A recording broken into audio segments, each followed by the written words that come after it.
Du coup, parlons de cette croix composée de 4 lettres gamma utilisée par les NAZI.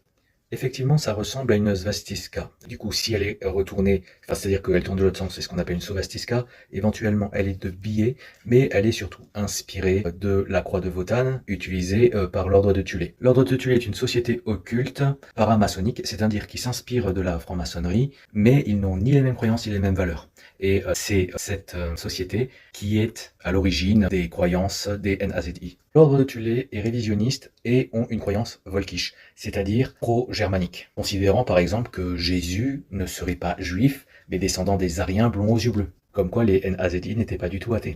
Dire qu'à l'époque, il y avait énormément de sociétés secrètes paramaçonniques. Et donc cette svastika était représentée parfois dans des logos de sociétés secrètes justement théosophiques, qui représentaient le soleil ou les 4 éléments. Après oui, aujourd'hui on ne doit absolument pas utiliser du coup ce symbole parce que ça peut être considéré comme apologie de crimes contre l'humanité.